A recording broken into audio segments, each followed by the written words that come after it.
This is the Out of Time Film Podcast, where your hosts Tom and John discuss everything from blockbuster films to TV and games like there's no tomorrow.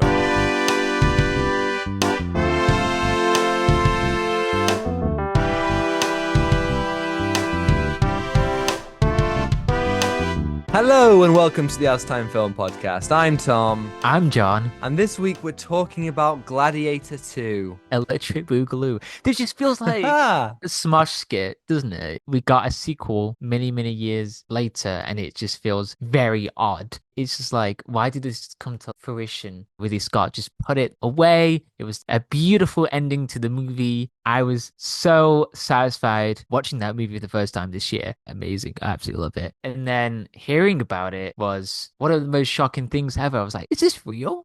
Are we stuck in some matrix? This was odd. It's interesting that you bring up the sequel happening now because they tried to make a sequel way back in the early 2000s. And I don't know if you know about the original script for this movie. Do you know what was going to happen? No, So I have no idea. Let me enlighten you. And I think enlighten is the right word. Okay. Because they employed Nick Cave, the singer, to write this script where Maximus goes to heaven and he meets the gods. And the gods are like, Maximus, there's this guy who we don't like very much, who we need you to sort out. And his name is Jesus Christ. And so Maximus, in this script, would have been sent from the gods to fight wars throughout time, starting with Jesus and going all the way to the Vietnam War. It would have spanned centuries. I genuinely think that no matter how good Gladiator That's 2... mad. I know, right? This film was never going to be that good. In my opinion, that sounds amazing. Sounds balls to the wall, out there,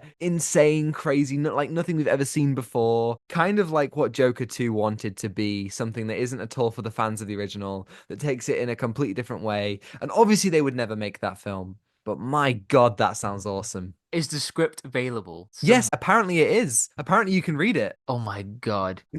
I wish I want to see that now. That is an insane movie. But honestly, this film was kind of exciting. You know, what people have been saying, you know, all the reviews, they've been raving about it. I was like, okay, I'll see what everyone's been talking about. This is pretty interesting. And there was so many people on the first night that came to see this movie. It was just still popular to this day. And it shows like how beloved this movie is. You will go on YouTube and you'll find so many soundtracks that will get a lot of views as well. And the ending clip of the movie as well, they'll get like 20 million views. I'm pretty sure that Hans Zimmer's score is one of the best-selling film soundtracks of all time, and for good reason. It's beautiful. It really is. Now, the way that you're framing this, John, it seems to me like you were very excited for this movie and were a little bit let down. Yes. I am exactly the same. The reason why I've told you about this original pitch is because it's bold, it's interesting, it's different. Yeah. That doesn't really describe the movie we got. I don't feel like this film did anything different that the first film didn't already give us. It was just exactly what we had in the original, but more. Not to say there weren't some fantastic elements. There were moments when you can see Ridley Scott on his peak. But the thing about Ridley Scott, because he makes so many movies, he'll make like 5 in a year and then just like be releasing numerous films each year. Like, already we had Napoleon last year, we had The Last Duel and House of Gucci, both in the same year as well. He's working on his 3rd Alien movie. Thank God for that. But genuinely, the man makes so many movies and he's not going to stop. He's 86 and he's still going strong. I need more money. That's what you would say. Like, I need more money. Yeah. I need to make sequels. But the thing is, sometimes he has good films, sometimes he has bad films. And I felt this was one of those. It's not Ridley Scott on top form, unfortunately. Yeah. I think he should have not done this movie, but I bet he was like, I got one more in me. I got one more in me to make this movie, and I can do it, guys. And by the way, before we go crazy on this movie, it's a very odd pre-production. Apparently, we were going to get a female protagonist in the story. Yes. It was May Calamaway, wasn't it? From Moon Knight. Yes. Yeah, I'm pretty sure that's how you pronounce her name. But I mean, she's amazing. She was a really great part of Moon Knight. Yeah, right. It was announced last year, but then we didn't get any news about that. And I was like, what happened? What happened in that time? And I think that is the reason why this movie failed. For both of those right here, we just let down by it. Like, what did exactly happen? I could tell the story was changing in so many different directions. It didn't really commit to the stuff that I wish it could have gone to, which we'll talk in spoilers. The film felt very familiar. That was the thing. It played it too safe. It was trying to be its predecessor. It was trying to do everything what everybody loved about the movie. Yeah, I mean, that's such an interesting character because she's in it. She's in like one shot, and I did notice her, and I thought to myself, oh, that's her from Moon Knight. Okay. Yeah. And then I found out that she had a bigger role that was cut, and presumably an even bigger role before they started production. Why was she cut? Who knows? Is it because she's an Egyptian Palestinian actress? The industry and its treatment of Palestinians has been dreadful with Hollywood support of Israel. You know, we don't need to go into all the nitty gritty about that, but safe to say it's unfair. And there are numerous parts of this film that I feel would have been greatly improved by a deeper look into some of the characters. Maybe that would have been where she comes into it. Who knows? Yeah. But really, it did feel like that kind of slapdash, rushed version of the original. You have everything that you've seen before, but it's not as good. It's not as refined. I saw this movie with my grandparents, and my granddad said he was like, the acting in that was dreadful. And there is an element of just the characters are so similar to what we've seen before. And I didn't even mind the acting that much, but you kind of compare Paul Mescal to Russell Crowe. You compare the two emperors to Joaquin Phoenix. You compare Denzel Washington to Oliver Reed. And I think that the cast is spectacular. It really is. And there are scenes where some of them really come into their own. And they do a great job with what they give. And I do believe the cast were good. But none of the characters were interesting enough or different enough to really elicit anything, apart from one. Now, I have to say, Pedro Pascal was far and away, in my opinion, the best character in the movie. Not the character with the most potential, but the character who they really, and I can't get into, we're going to have to wait until spoilers, but I think that he was the best character in the movie because he did something different. He plays the general of the Roman army, and you kind of expect him to be one thing, but he's something different. And that was really interesting because it plays with our expectations,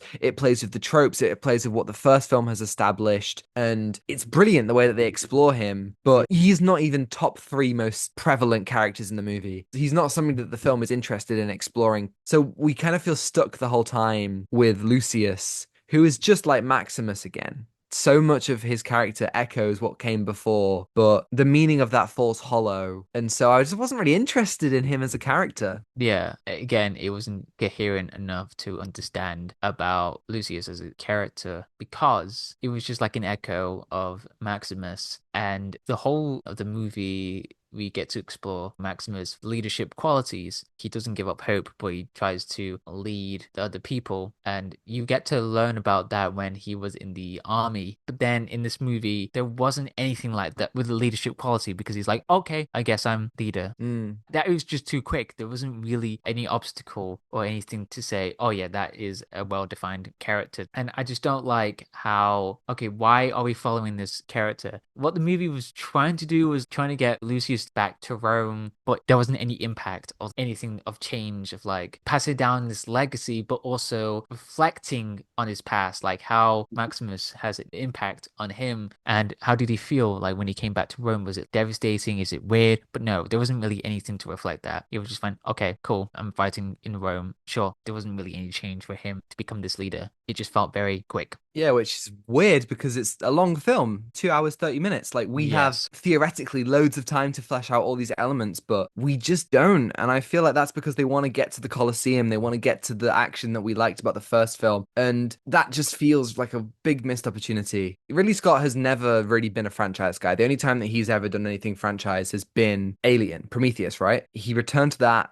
decades later after they already had made 3 sequels and he made a prequel. But it wasn't classic Alien. It was meditative and contemplative and philosophical. It was about God and creation and man, and it was fascinating. And yeah, Alien Covenant was more than the classic Alien story, but what Ridley Scott wanted to tell was a story about these themes, about religion, about creation, about myth, and about AI, about what comes next. fascinating stuff. This film doesn't feel like it really wants to say anything different than what the first film gave us. It felt like it was more interested in doing the action than it was anything else. And that is a massive shame, because I know that Ridley Scott has interest in these wider concepts. You can see it in Gladiator 2. There is a sequence, maybe about a 20-minute, 30-minute chunk, where we explore Rome's about to fall apart here. People behind the scenes are pulling the strings that are making things collapse, that are making the Roman population angry at the wealthy classes, at the emperors, and are wanting to tear down the whole empire. It's a knock-on effect from what we saw in the first film, and that's brilliant, but the film doesn't feel as interested in that as it does the whole, Lucius, take up your father's sword, put on the father's armor, oh, we're going to do a flashback to the original film. But that's not what's interesting. What's interesting is all the new stuff you're doing, but they don't feel as interested in that, and it's a shame. Like, Lucius starts off and his whole arc is vengeance. He wants vengeance for what's happened to him, which is very similar to what happened to Maximus. Then at a crucial point in the film, he's like, oh no, I now want to lead and I want to prove that Rome can be the best it can be. But you're right, it's such a quick change. We don't get time for him to sit and be like, do I actually care about Rome? Why should I care about Rome? I feel like I missed all of that. And that's a real shame, because the first film, there isn't a gap in its narrative anywhere. There's no point you can poke and be like, this doesn't work. First film really takes its time, and you would have thought after 20 years we would have made it. It's a real shame. Going back to the point where we were going to have a completely different protagonist, but that was cut away. And it's like, why can't we just investigate some of the interesting themes as well, like maybe the politics side? But no, again, as you said, Tom, it keeps going into the arena. And should we get into spoilers about the arenas and stuff? Yeah, let's just go for it. I think safe to say this film was a massive disappointment. And Yes. if you like the first film for its spectacle, for its action, you will have a great time for this. But if you want something more, I don't think this is the one for you. Yeah. Go watch Transformers 1. That's a better story watch, about the fall of an empire, the fall of an ideology. Tom, do you remember the amazing fight scenes that we saw in the first Gladiator film? They had I a do. good pace. They built up the intensity. There was some really good reversal between the characters, like who's going to win, who's going to lose.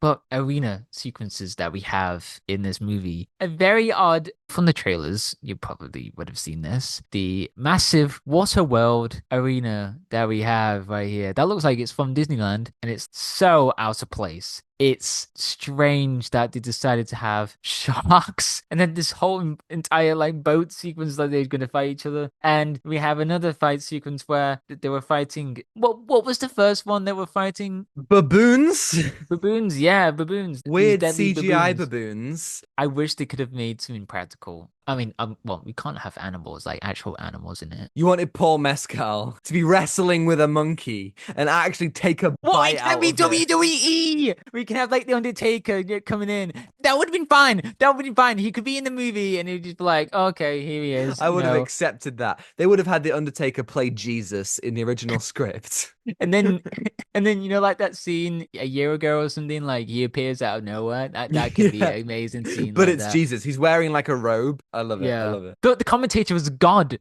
Oh, yeah, yo. Well, I feel Yeah. like it's interesting because the action all felt like it was trying to one up the original. And Yes. that's all well and good. But the two best action sequences is just when it's two people Yes. just fighting. The one with yes. Paul Mescal fighting Pedro Pascal was brilliant. It was tense. Brilliant. It felt like there was a lot of weight to every strike. And then the one at the end when Paul Mescal's fighting Denzel Washington, fantastic. It's so visceral and it's so fast and you feel the danger of it. And also they're in the river as well and they're drowning. It feels so real and so great. I loved all of that. I think that Yes. stuff really works. And from a filmmaking perspective, away from the narrative, the film rarely misses a beat. There are some really upsetting CGI animals, the baboons, the rhino, the sharks. But other than that, it's just like the original. It's beautiful to look at. There's so much practicality. They're building these sets. Everything, the costumes are amazing. The color grading is fantastic. All of it. It just looks brilliant. And that is such a great thing to see. I'm happy that it didn't look like it was all done on sound stages. It felt like a real movie. That was awesome. Unfortunately, there is no Hans Zimmer score. That is a massive shame. But aside from all that, it oozed practicality and it felt like they had traveled through time. And just like, we talked about Beetlejuice a couple of months ago now. And I said, it feels like Tim Burton, he has so much more experience. It's 40 years of experience he's bringing to this film. you kind of feel that for Ridley Scott as well. In this film, he's got 20 more years of experience, and you can really feel that some of the stuff that, dare I say, some of the stuff that doesn't work in the original. I thought this film was edited better in the action. It was cleaner. You could feel the camera was smoother, and it didn't lose that quality of visceralness. I didn't like the monkeys, but it was a very well done action scene, and I loved Paul Mescal taking a big old chunk out of one of them. It was really great, and I just thought that that was where the film shone. I didn't really care about the action within the narrative, but the way that it was shot, the way that it was done was really great, and some wonderful sound design as well. Bloody loud film. It is a loud film. I gotta say, from that, with the fight sequences, it's pretty solid. But from a narrative perspective, I gotta say, the first thing that intrigued me was the conflict between Pedro Pascal and Paul Mescal. They have this anger between them because they killed each other's, No, wait, didn't Paul Mescal's wife, the character, kill the son? What? Pedro Pascal's son? What? Sorry? What movie did you watch? Did you watch the extended Gladiator cut? 2! I didn't get that. That didn't happen. I think you dreamt that. I think you missed that.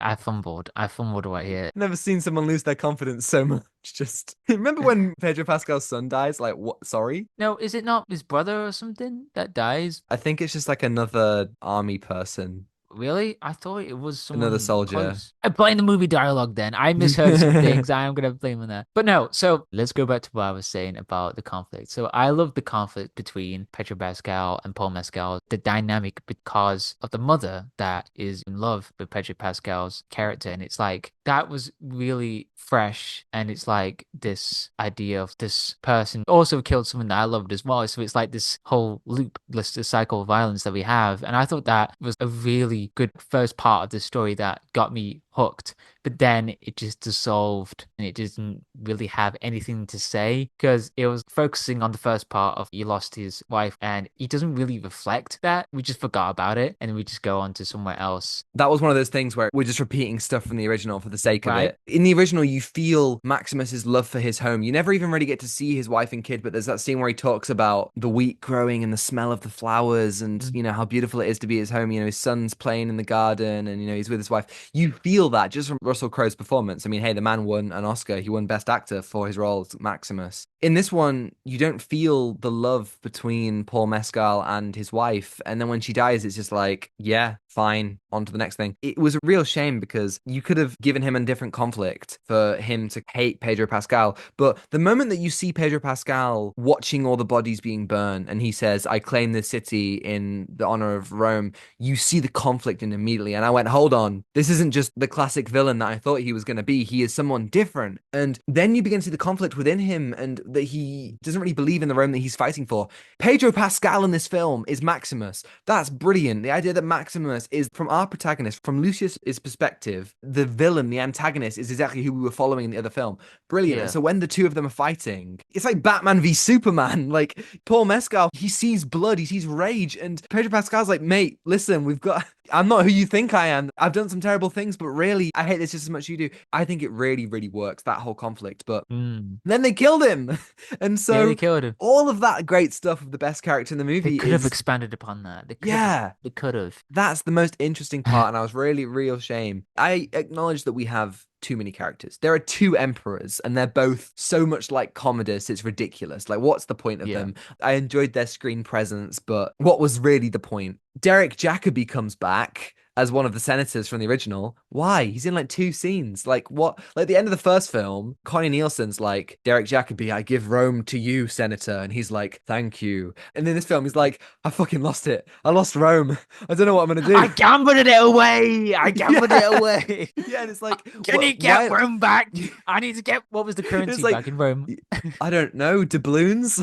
I need to get 4 doubloons and then we get Rome back, everybody. But it's like, what happened? Like, that's something else to explore. But then you have Denzel, who, was a slave and was a gladiator who clawed his way up and wants to get power. But he's a really interesting character as well. And we don't get to explore him. And there's just so much that's like, it's so interesting, but they just didn't give it enough time. They fumbled it, man. They fumbled it. I'm just so disappointed because Denzel is an amazing actor. We got an amazing cast, but him, I was just so disappointed about the character. He had such an interesting backstory, but it just felt very wasted potential. And then the movie decided to go a completely different direction. It was like, okay, we're killing Pedro Pascal's wife. Really That made a whole like, sequence about that. They made an entire sequence. And then we look at the twins as well. I like the monkey. The monkey was fun. Yeah, the monkey. The little guy. Yeah. Yeah, little guy just brilliant. climbs around on that Yeah. twin. That kind of looks like Ed Sheeran. I don't know why. Oh yeah, okay. I get I see where you came from. I was like, it's just Ed Sheeran. Is he gonna sing? That would have been that would have been incredible. The twins like, this is my room now, and he gets out a guitar and he just starts strumming. Yeah, wow, singing. Yeah, that. But seriously, the film just felt like missed opportunity after missed opportunity, and at the end, there's a really really great moment. I thought. The final scene where Lucius is like, speak to me, father. And he finally kind of opens up this idea of Maximus and feeling him. And then we transition into the song from the first film and it really works. But I feel like it only works because of the first film. Like Gladiator 2 doesn't earn those emotions. Gladiator 1 earned those emotions. And so it's just a real shame. I had hopes for this film, but I guess that's life. Yeah. So Gladiator 2, what you can give it out of 10? 5. Yeah, I agree. 5. Bit of a shame, but we move on. Please do watch the first film though, if you just decided to listen to this classic Gladiator. film. But I gotta say, you get to see the title screen. Yeah. And it comes to 2. Yeah. Gladiator 2. Yeah. I genuinely was like, oh yeah, here we go. We're back. This year, there have been quite a couple films. This happened with Kung Fu Panda 4 as well. The title drops, and I went, yes, this is going to be amazing. And then by the end of the film, I'm just like, oh, what did we do? What did we do? Oh my God. Thank you, everybody, for listening. If you're listening on YouTube and you enjoyed it, you can like and subscribe. If you want to see more, and if you're listening on Spotify or Apple, you can follow and give us higher stars if you think we're worthy. And next week, now I do have higher hopes for this one. It is Lord of the Rings, The War of the Rohirrim. Yeah. Who would have thought we'd be getting another Lord of the Rings film? Let alone an anime about Helm's Deep. This looks great. I don't know if you've seen the trailer on the big screen, but wow, I'm very excited. The trailer. It's beautiful to watch on the big screen. And you can send us an email at ourtimefilmpod@gmail.com. Let us know your thoughts on War of the Rohirrim. We'll be recording next Saturday, so let us know your thoughts on that film by then. And we'll answer it right here in the podcast next week. Yes, and you can follow us on Instagram at @OurTimeFilmPod to see our incredible thumbnails from Zain Afzal, on Twitter for more thoughts from Tom and me, and TikTok to see edited clips, which are also on Instagram Reels and YouTube Shorts, and you can find links to that on the description below. Thanks to Jones-Meyer for the excellent theme and Ronan Phillips vocals as always, and I think that's everything. Take away, Given. Give anything back. Goodbye. Goodbye.